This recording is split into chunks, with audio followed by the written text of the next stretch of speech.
Asheville, North Carolina. Make it loud for Josh Johnson!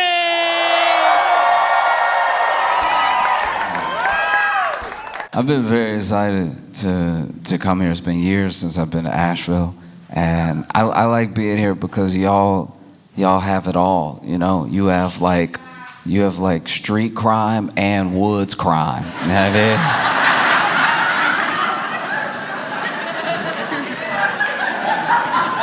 You know what I mean? Like, this is one of the only places in America where a deer could get shot with a Uzi. You know what I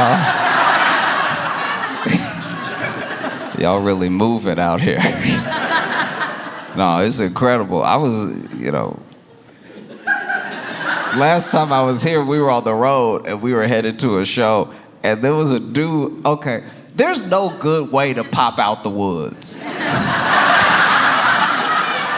I'm trying to be fair to him, right? Like, I don't know what I was expecting. I don't know how it could have been better, but there's no good way. This dude,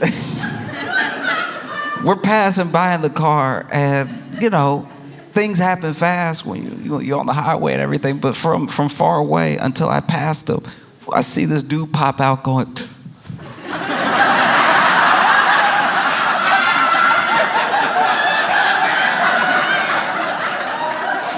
and it's so hard to tell if he needed help or if someone else needed help.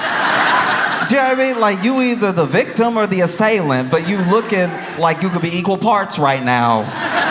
You know what I mean? Because it wasn't like his head, like it wasn't like he had an injury or something. He's like, oh, what happened? He looked surprised that there wasn't more woods to run through. This dude popped out of the woods like there was supposed to be more trees. This man popped out of the woods and froze. And my friends and I were just looking at him in the car as we passed. One pointed and, okay. He ran out of the woods as if to be like, oh, I made it, I'm free. Or, damn, they got away. I can't tell which one it was. No, because he was dressed. It wasn't like he was a naked man, but okay, even if you're wearing clothes, there's a certain amount of legs open that make you feel naked to other people. You know what I mean? The fact that he ran out like it doesn't matter that I have pants on right now. This is a very naked stance to take. This doesn't look, these aren't regular clothed stances. And so the fact that he ran out of the woods and stopped and was looking around, it's like, you might as well be naked because you're making us a naked amount of uncomfortable, you know? My man busted out of the woods. And, I wasn't next to him. I was in a car, thank God. I was in a car. But you could just tell from looking at him, he breathing heavy, which means he was running in the woods for quite a while. Looking around all low. Why? Just stand up. Like, do you know what I mean? There's nothing to hide behind now. So being this low, legs open, looking around, this is a much more comfortable position to look around in. This man ran out, and we saw him. Okay, so we saw when he busted out of the woods, we were pulling up, so we saw him bust out of the woods, and then one of my friends pointed, and I know he couldn't hear us. I know he couldn't hear us. Like you should know I know that. I know he couldn't hear us, and the windows were up. He couldn't hear us, right? But my friend was like, do you see that guy? And right when he said, do you see that guy? This man, I turned, I look, and he looked at me. Now, I know I'm in a moving car. He probably just looking in my direction. But I screamed like he was in the car.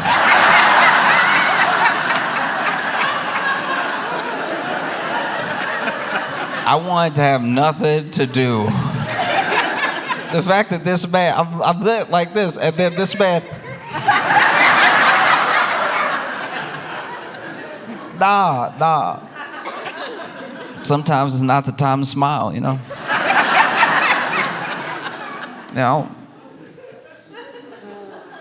smiling after running out of the woods, I think you are the assailant. I think that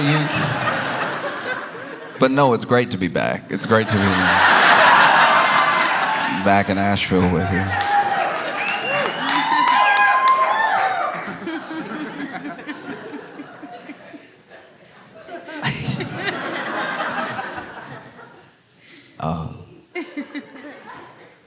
Can I tell you a story? When I was a kid, I was walking down the street, and it's funny, man. Art can save your life. It really can. Cause I was walking down the street, and there was this dude right in front of me, right? And I wasn't like too close to him, but I was just basically keeping up pace with him, and we hit a light, and so he stopped, I stopped, and I was just looking around, and I saw a new mural that had been painted, and I don't know, it just fascinated me. I took a second to look at it, and I guess the light had changed, and we had the right of way, and he went off walking, and I was still just staring at it, and then just as I decided that I had taken it in enough, I turned and got ready to take that step off the sidewalk. And then in the middle of the street, this car had, I guess, run a light and was about to run another light, and it hit that guy, the guy that I was right behind, you know? And he's okay, by the way. I mean, he did get hit by a car, but like he's the level of okay that you are years after getting hit by a car. He moved on. Like, he walked away that day. It mostly hit his ass, but like it did graze him in a way that, like, because I was just a couple steps behind him and because I've been keeping pace with him for a whole street, I was like, that would have hit me square. You know? And I mean, they were trying to stop. They had slammed on the brakes. That's actually maybe one of the reasons I turned, because I started hearing the screech and I saw it, boom. And he got up, but he did bounce. Like it's like if he bounced, I would have flown. I don't know why it is when you get hit by a car, sometimes your shoe fly off. I don't know why people don't tie their shoes tight enough, but like this thing like hit him from behind. He spun and he went up a little bit and his shoe flew right, but his shoe took so little resistance to fly off. Like, it would be different if he had like rolled over the windshield and the shoe flew off after that. But the shoe started flying off before it looked like he was really going in the air. It looked like he had one shoe and one sandal. The shoe was so ready to fly off. Anyway.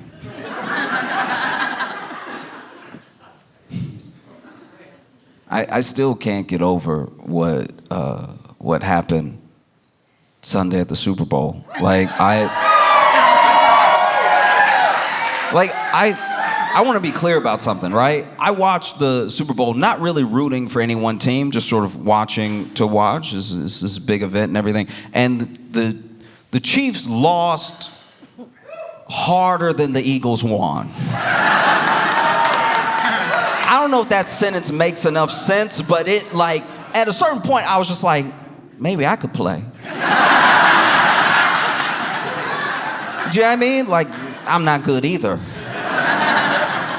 I could get tackled too. Oh, that was rough. That was hard. There was one point where I was watching it, and I was like, guys. You want to watch a good game. Like, in my mind, you want to watch a good game, especially when you don't have any loyalty to any team. You just want to watch like a really fun, wow, that's crazy type game.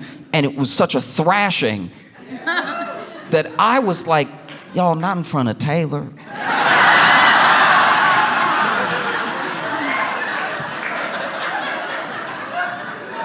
Taylor done shown up and got dressed and everything. And there was one point that they went to Taylor on the camera and they booed Taylor. I was like, what did she do? Do you know what I mean? There's nothing America hates more, apparently, than a woman minding her business.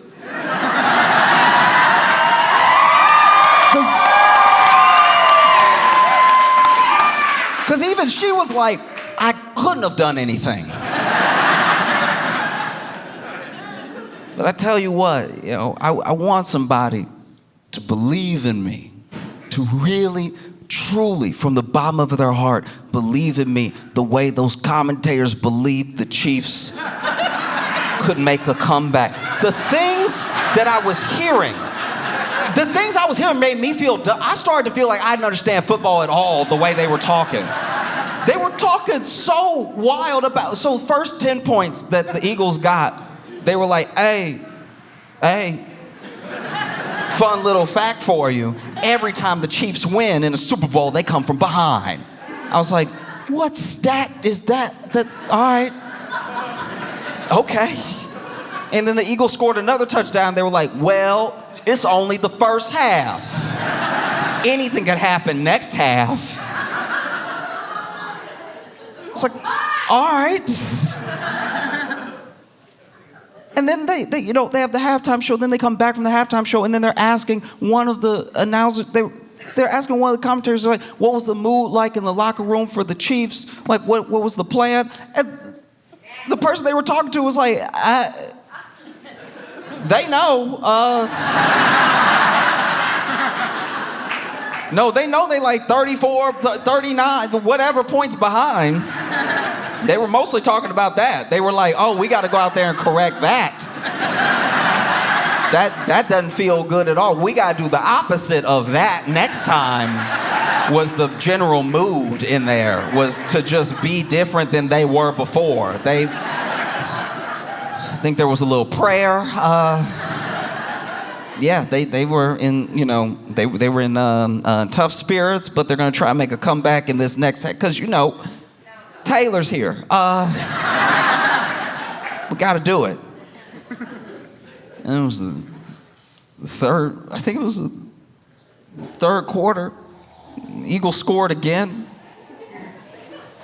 And the announcers came on, they're like, look, you never want to celebrate too early if you're the Eagles, right? Because you have no idea what these Chiefs could do. You can tell they're just trying to save the ratings as hard as possible to make it seem like there could be this 10-second comeback of 59 points or whatever they need. It was the most insane. I was like, no one has ever believed in me the way that they're like, you never know though. Even when it was the last 5 minutes, they were like, you never want to celebrate too early because that's how you can lose the game even when you are 99 points ahead, okay? It's the hubris that loses games.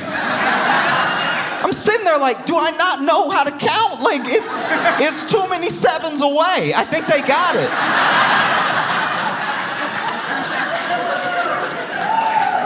Like, I'm not the best at math, right? I'm not the best at math. I needed a math tutor, and my math, okay, I was an algebra, okay. Math is like one of the only things that I really struggle with genuinely, and not like basic math, but math once it gets conceptual, right? And so I had to take Algebra 1 twice. It's the only class in my life, I think, or maybe there's one other, but it's one of the only classes I've ever failed and had to take again, right? And so I'd take Algebra 1 twice, and I was so thankful when I finally got a C after the second time, and then they made me take Algebra 2, and I was like, last I checked, 1 + 1 is 2. I don't know what y'all are trying to do to me, okay? But I was at Algebra 1, okay, I had 2 math tutors, and one tutor quit. One tutor quit because it was, okay, they were helping me, and then I was basically getting things so wrong that they were questioning. They had to get away from me before they didn't know algebra anymore. And so then I knew I was bad. I knew that algebra was never gonna be in my job description because my second tutor, there was one time we were working on a problem and she stopped herself just short of fully saying it, but she saw me struggling so hard. This woman almost said, sound it out. And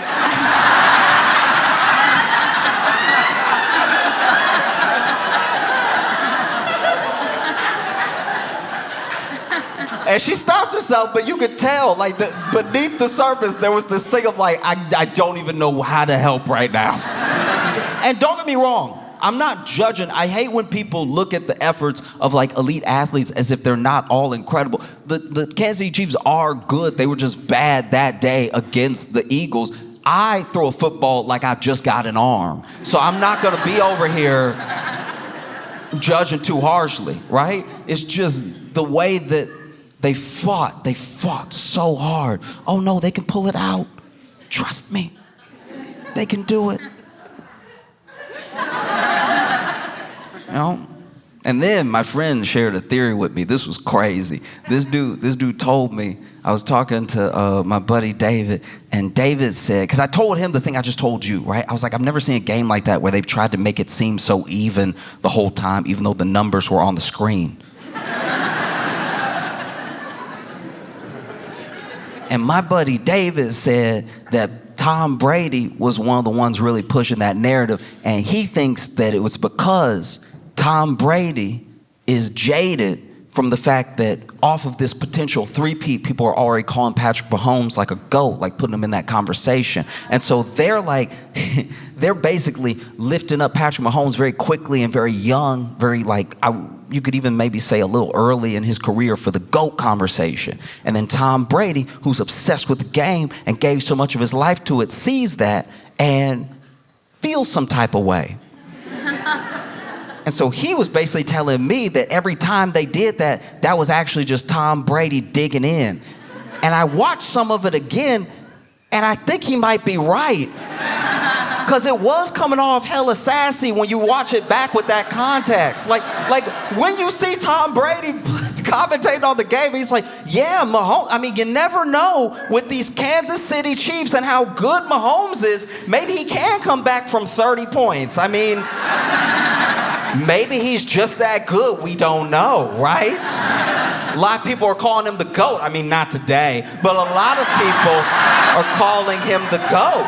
So maybe he could do it. Interesting strategy, getting sacked again. I've never seen anything, but this Patrick, he's good. He's very good. He's probably used this as a strategy to lose by so many points in the first half that he really comes back in the second half. Because he can, because he's Patrick Mahomes. You know, back when I was playing, I tried to not get sacked, but I guess if I had been sacked more and then won after that, people would be more impressed, but it's...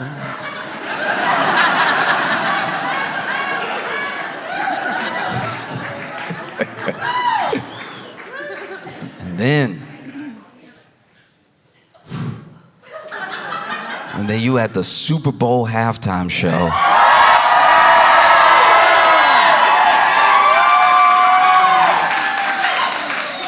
By Kendrick Lamar. This was crazy because, okay, everyone has their opinions about it, right? But I know when I was watching it and it started and I saw Samuel L. Jackson. I saw Samuel L. Jackson, camera goes over to Samuel L. Jackson, he's like, it's your uncle, Sam. And I was like, oh, we had already started. That was dope. That was dope to have Samuel L. Jackson as Uncle Sam was dope. Because one thing is obviously the little like wink wink, cute thing, right? But one thing that Kendrick is incredible at doing, something I haven't seen people really be able to do, whether it's through music or imagery, is layers to a story. And there's multiple layers to everything that happened, right? Samuel Jackson is playing Uncle Sam in Body of America, welcoming us to the Great American Game. The Great American Game is in the game of Kendrick's life that's about to play out, right? That's why we see the PlayStation controller on the football field, the game as in football, and the game as in the thing that we're all in, the thing that we all play. Whether you feel like you're playing it or not, you're a part of it. You know? And one thing you have to watch out, because Kendrick leaves these Easter eggs and stuff like that, you also can read so deep into it, you go off on a deep end, where if you were able to talk to Kendrick, he would be like, nah. The internet is full of them. The internet is full of like, yeah, so then he had these dancers come out in red, white, and blue because Drake, because he beat Drake blue, and then you gonna see red because we beat him so much that the red comes out and Drake is white. Like, I think that's a very misguided take. But you can get there. It's very easy to get there. You start searching, hunting, trying to read into every little thing. And if you're not careful, yeah, you go off on some deep end. That's not what anybody intended, you know? And this dude says it because that's the other thing. He sets you up with some pretty fire lines that make you start digging. He specifically says, you wouldn't get the picture if I sat you for hours in front of the Louvre. So now even I'm digging. I'm like, oh, okay, yeah, the Louvre. All right. Drake is Canadian, French Canadian, the Louvre.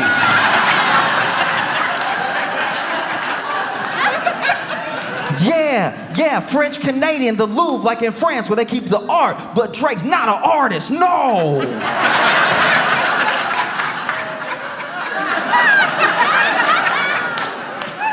No, that might not be it. That might be, that was dumb, my bad. And so he does this snippet, some people are calling it bodies, and then he does Squabble Up, and out of nowhere, after Squabble Up, Samuel Jackson comes out again, no, too loud, too reckless, too ghetto. One of the things that if you've been black in America at any point you've heard about yourself, whether you overheard it from people talking behind your back or it was told to your face, too loud, too reckless, too ghetto, there's something wrong with you just being yourself. You know? And it's delivered by Uncle Sam. Right? I don't know, when I go to like a new place, one time my friend was asking me, because I travel so much, he's like, how do you know how racist a place is when you go there? You know, don't you think about it? I was like, yeah, I think about it. You know, if you're black and you travel America, you think about it a little bit. And I was like, you know, this is the way that I know. I'll just go to like a West Elm or a Patagonia or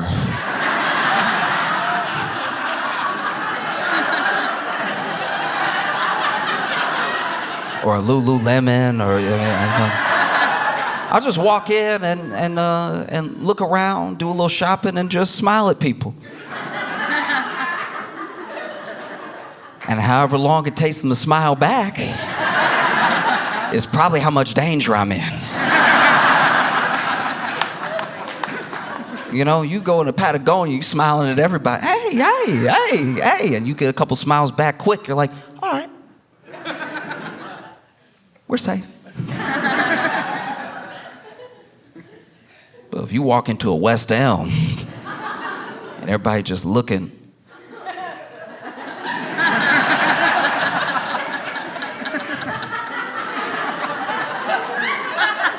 looking at each other too. No, you say something. Somebody finally approaches. They're like,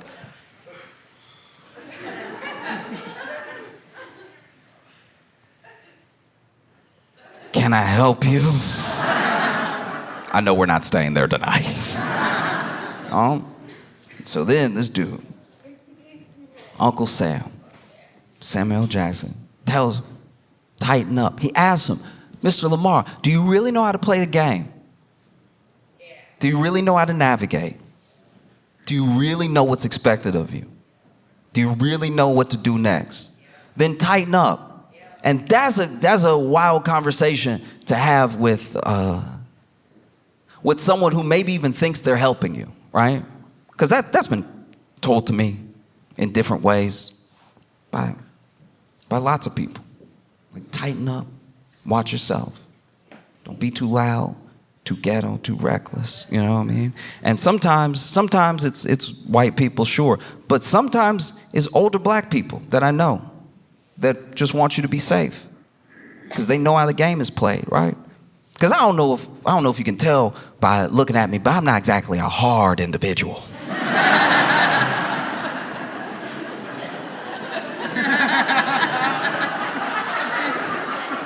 Do you know what I mean? Like, I'm not.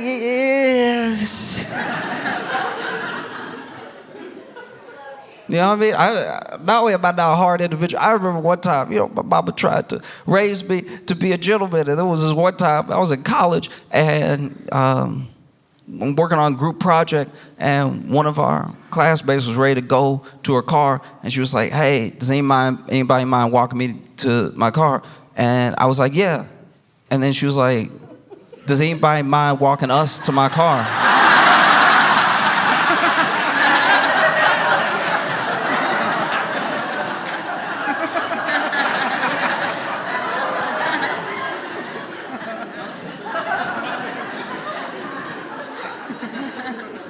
I'm not a hard individual. I'm smiling at everybody. Literally, I use the smile test. That's how I know if a place is safe or not. I smile. I make myself open, right? I show. I'm no threat. And I even got in trouble with my friends one time because we were walking down the street in Chicago and made eye contact with this cop, and he was like mourning, just a little passing mourning. And then I didn't realize it came out like this, but apparently I was like, officer.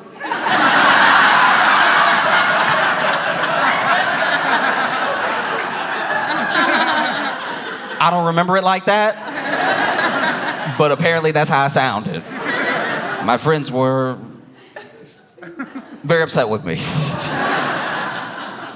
One of them said I said it like I was welcoming him home. I thought I just said, officer. Apparently I was like, officer? So once again, I'm not a hard individual. So if I've got the speech, if I've got that speech, tighten up. That's too loud, that's too reckless, that's too ghetto. If I got it, damn. There's no end to the game that you can try to play with respectability politics. You can either be yourself or you can't. And if you can't, then to whatever degree that you can't, doesn't really matter. Do you really know how to play the game? Then tighten up. Goes into Man at the Garden. And Man at the Garden is one of those things. It's a refrain. I deserve it all. All these things, right? And he's on the block. And you see these boys on the block, so black. Gold teeth, dreads, everything. And then they scurry. They see Uncle Sam coming. Uncle Sam walks up. Kendrick's already walked off. And he says, oh, you brought your homeboys with you. Okay, little culture cheat code. Turns to the camera and says, scorekeeper, deduct one life. And some people didn't hear it. Apparently the mixing wasn't great for everybody. So there were some people whose review of Super Bowl halftime was pretty bad, and some people thought they were just being haters. But no, genuinely, depending on where you watched, it depended on the mix that you heard. So there were little things that Kendrick said that either went over people's heads, they didn't quite hear, music was too loud, too soft, whatever. I was watching the Super Bowl halftime on Tubi, and Tubi did incredible. Tubi knocked it out of the park. I was like, man, Tubi was like, this is our chance. We cannot mess this up. A lot of people don't know we exist, and we're literally free. We have to knock this out of the park. And they did, because I heard everything. I saw Samuel Jackson turn, scorekeeper, deduct one life, and that thing hit me hard, because that is what happens. That is part of the game. You should know that. That's one of the reasons that it's sometimes scary to stand up. It's scary to be different, because whenever you build community, they usually deduct one life. Whenever you make a movement, They deduct one life. And there are plenty of examples of it happening with black people and black culture, but it is everybody, just so you know. No matter who you are, no matter what you look like, no matter when you came to this country, try to start a union.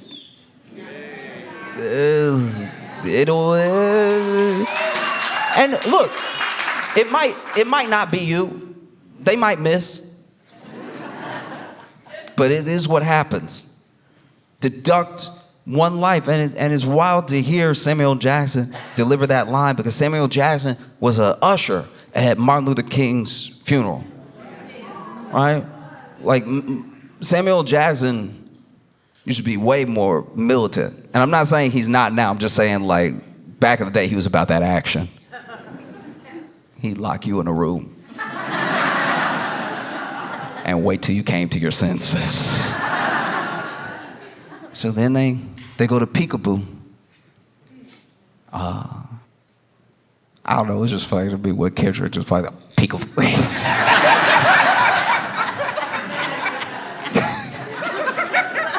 I had to laugh. People have so many theories about Peekaboo, about him using Luther and all the stars, SZA coming out, being on the triangle. Like, I'm not acting like I caught every single thing, but I know that when Samuel Jackson pops up again and he says, yes, see, that's what we want. That's what we want. That's what America wants. Nice, calm, you're almost there. Don't mess this up. Right? Yeah. Because if we're being honest, that is the truth of the matter. People, even sometimes people who love hip hop, love black people, love anyone different the way that people love those tigers they take pictures with. I don't know if you've ever been on Tinder.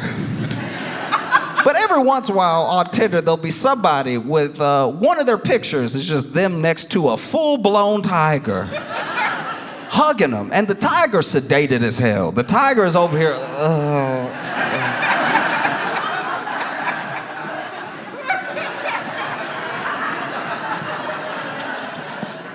And they're over there hugging its neck like they're in the Jungle Book.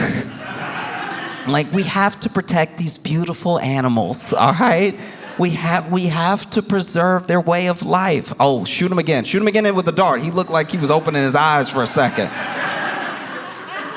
So sweet, so gentle. Deep down, they're just gentle creatures. Shoot him again. He moved. That leg. I don't like what that leg doing. Looked like he gonna get up. And that is how people sometimes, prefer their hip-hop, prefer their protests. Why can't you just do it sedated? Why can't you just tone it down a notch, right? And then he plays Not Like Us. And people lose their minds. I loved him. I loved him playing it because of what he said when he started it. 40 acres and a mule. This is bigger than the music. They tried to rig the game, but you can't fake influence. That's wild. If you really think about those lines in any context outside of the Super Bowl, outside of Drake, the song, Not Like Us, everything, they still stand all on their own. How many of us feel like we're in a rigged game? And it was beautiful to watch Not Like Us get played on that world stage, Drake tried. He tried his best. That dude tried his damnedest. Not only did he try, that dude went to Australia. Not only was he not in America, he was under the earth.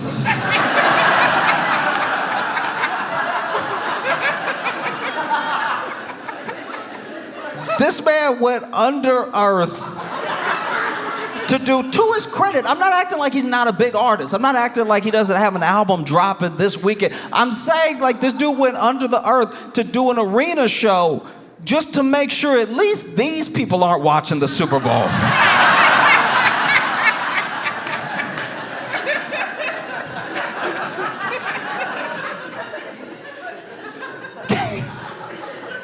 Can you imagine?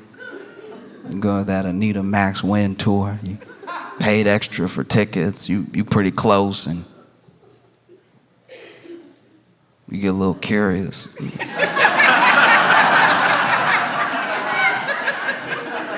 Drake on stage. What is that? What is that? Get him out of here.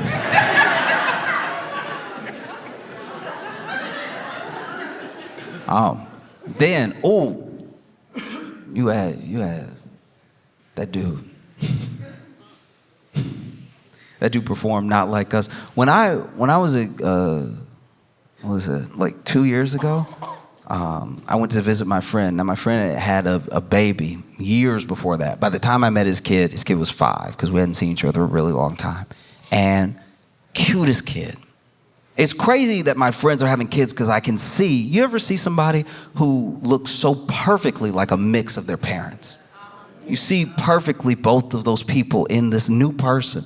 And we were supposed to hang out all day, and he went and we were in the kitchen, and he grabbed something for us to drink, and so he had poured himself an almond milk, poured kid something, was like, "Will you want anything?" I was like, "Oh, I'll just take that," and then poured me some. He's like, "I'm gonna just go ahead and get changed, I'll be right back." He goes upstairs, and now it's just me and his kid, and I'm like, "How you doing?" He's like, "I'm good."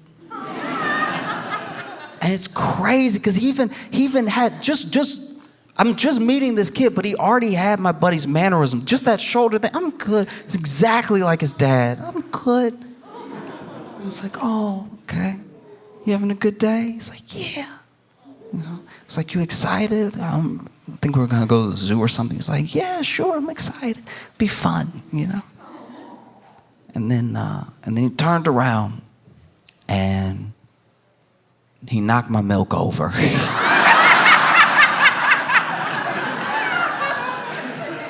And this kid had been so sweet up until this point. I was sure it was an accident, right? Until he turned to me and he was like, "I spilled your milk."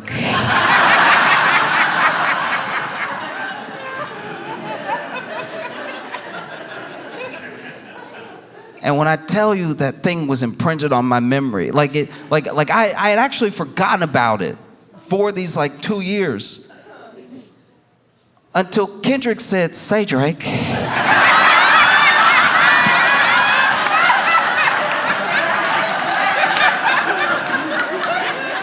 Kendrick Lamar has an incredible smile, but he always seems to use it for dastardly deeds.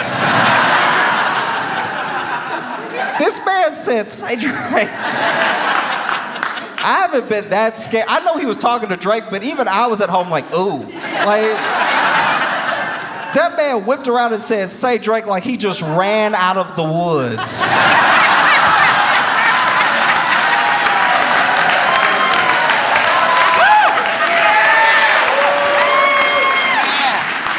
Oh, that was crazy.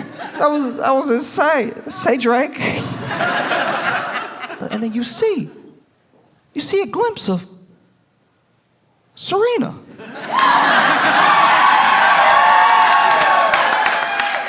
I couldn't believe I saw Serena dance. I was like, "Is that Serena?" And Kendrick and Dave Free must have known we wouldn't believe it was Serena, because then they showed her again. I was like, "Well, that is Serena!" That's Serena over there, crip walking. Which, if you pay attention to the layers, you pay attention to the storytelling, one of the most beautiful things about Serena being on stage, crip walking, dancing, right, is not just as a sort of FU to Drake, right? Because it is. Because her and Drake, you know.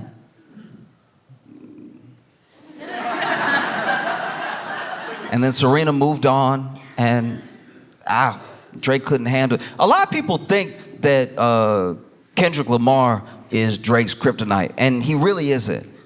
Drake's kryptonite is a woman who's moved on. Do you know what I mean? There's nothing that Drake hates more than a woman minding her business.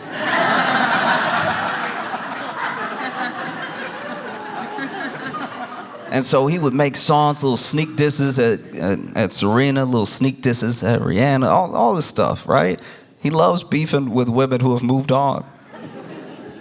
The best way I can sum up Drake to me is one time I was in Chicago, and apologies if you've already heard this little quick story, but I was in Chicago and I was sitting on the train, and this woman gets on the train, beautiful, like knockout gorgeous woman, right?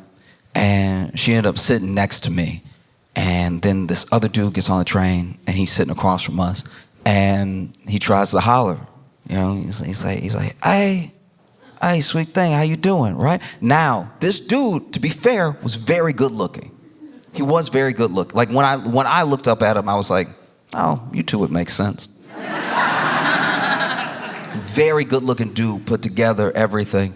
And he's like, hey, sweet thing, how you doing? What you doing? Where you going? How's your night? You know? And then she looks up from her phone and she goes, oh, nah.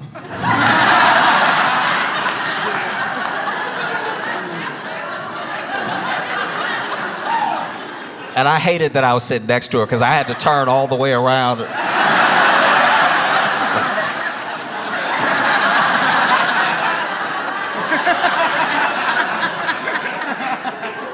But she goes, oh, nah. And he just sits there. Sits there for like, maybe 40 seconds. And then train doors open. And he looks at her and he's like, you can't hurt me. And then he got off the train.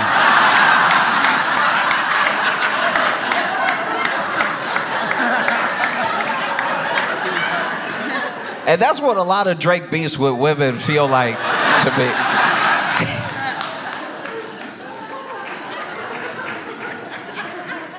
Because the layers of Serena dance is not just like this FU to Drake. Is one, also, we're playing the game, right? We're all part of the game. And it's a black woman having a good time. It was also pretty revolutionary. You know? And if you follow Serena, and if you follow tennis, you'll know that when she did the same dance at Wimbledon, they came for her hard. They said it was too loud, too reckless, too ghetto. And now she's doing it in front of the world.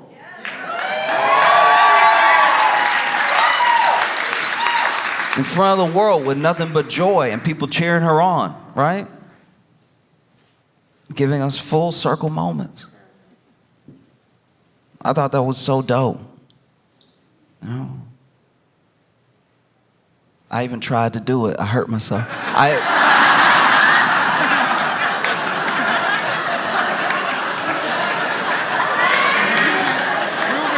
Nah, I popped right up. I was like, oh, Serena!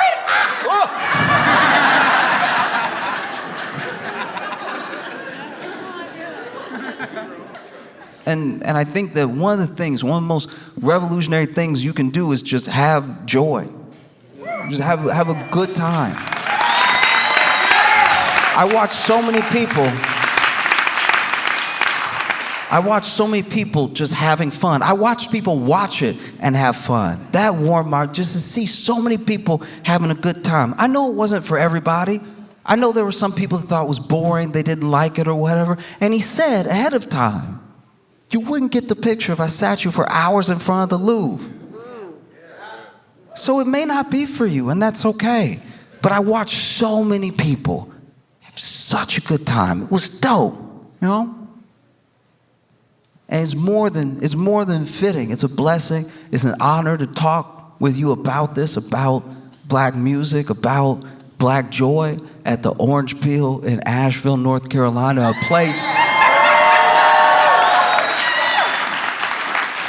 place that in the 60s and 70s had incredible black acts, you know, was sometimes one of the few places that they could get booked, where black-owned radio stations had DJs do party nights. Like, it was great to be here, and I appreciate you having me, you know?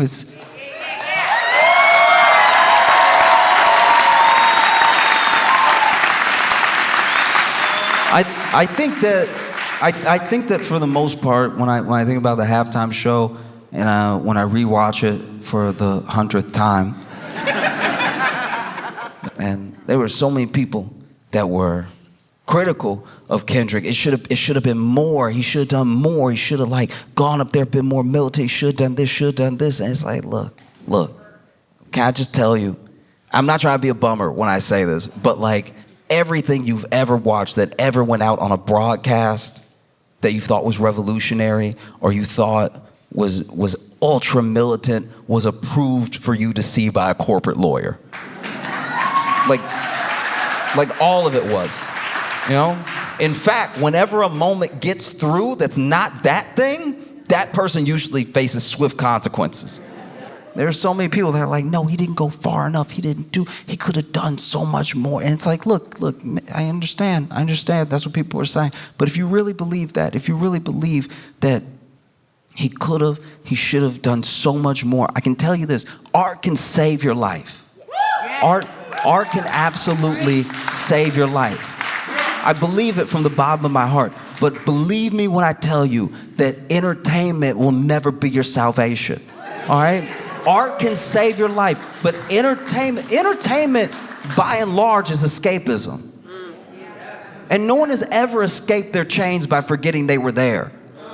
So you cannot, when I tell you, you will not be saved through entertainment alone. Expecting Kendrick to rap so good that Trump is like, I'ma stop.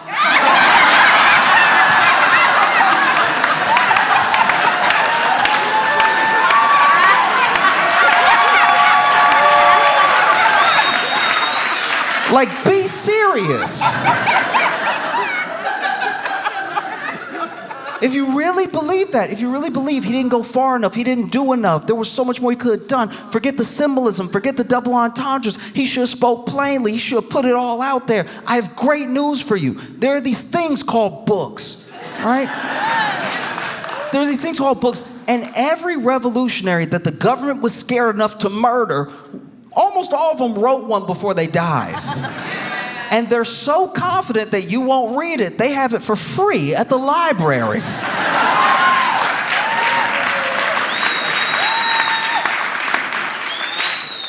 I'm just genuinely, I don't know what to say sometimes when people are like, why didn't he do this? It's like, I don't know, man. I'm not in his head. You know, he's great. You can't expect him to save you. He did an entire album where he said he wasn't our savior. The whole album where he was like, yeah, but I rap. I think it was incredible. I think it was a phenomenal show, especially in a year and a time where there are people that would have Black history disappear. You know, there are people that would have us forget. And I think the only way to stop Black history from going away is to make more of it all the time. Make new history all the time, new moments, you know? Because so many people were like, man, it was so boring, I didn't get it. And it's like, it's the most watched thing right under the moon landing, but I'm sure that was hate watching. You're right. I think that whatever you take away from the performance, if it's art that touched you, that made you feel something, that's good. That's all you can hope for. But if you want like a revolution, if you want change, you're probably gonna have to go outside and get some or make some. Like if you want, like, cause then, you know, he plays Not Like Us and then we all scream Mustard. DJ Mustard comes out, they're dancing. And one thing I really loved about the performance, genuinely from the bottom of my heart, is that almost always what people will do, the Super Bowl thing to do is go out there and play your hits. Make a medley that reminds us why we love you, right? And this dude, he did some of his hits, but he mostly did this GNX album. He even says it when they start playing TV Off. This is GNX. We came here from Compton, California to party with y'all. Master. You know? Then the Super Bowl halftime show ends after he hits that TV Off, game over, cold old stuff. And then they come back. Tom Brady's like, well, let's see if Patrick Mahomes can like really bring it home. Like, he's so good. I've heard he's great. I've heard he's fantastic. So I'm sure he can come back from this 2,000-point deficit.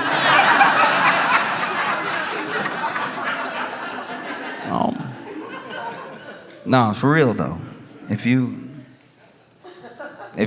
want change, art can save you. Entertainment will never be your salvation. And so if you really want to see a different neighborhood, a different country, a different world, you probably gonna have to turn TV off.